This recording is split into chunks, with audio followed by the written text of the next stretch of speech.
గుంటూరు జిల్లా తెనాలి స్థానిక గాంధీ చౌక్లో AVM solar enterprises lead cap chairman TDP రాష్ట్ర అధికార ప్రతినిధి పిల్లి మాణిక్యారావు సోలార్ బ్రోచర్ని విడుదల చేశారు.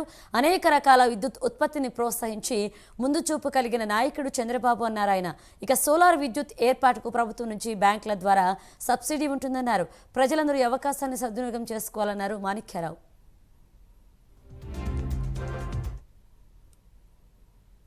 గారు పేరు మీద వారి అబ్బాయి చంద్రకాంత్ సోలార్ సంబంధించినటువంటి బిజినెస్ ఇక్కడ ప్రారంభించడం అనేది చాలా సంతోషంగా ఉంది. రాబోయే కాలంలో మొత్తం పవర్ అనేది సోలార్ మీదే ఆధారపడేటువంటి పరిస్థితి వస్తూ ఉంది.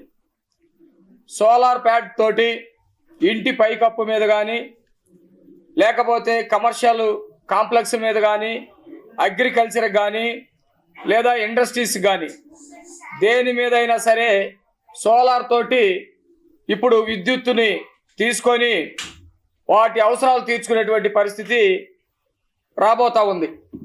చంద్రబాబు నాయుడు గారు గతంలో జల విద్యుత్తు, థర్మల్ విద్యుత్తు, పవన విద్యుత్తు ఇట్లా అనేక రకాల పద్ధతిలో విద్యుత్తుని స్టోర్ చేసి అవసరాలకి వినియోగించేటువంటి పరిస్థితి దాన్ని ముందుకు తీసుకెళ్లారు.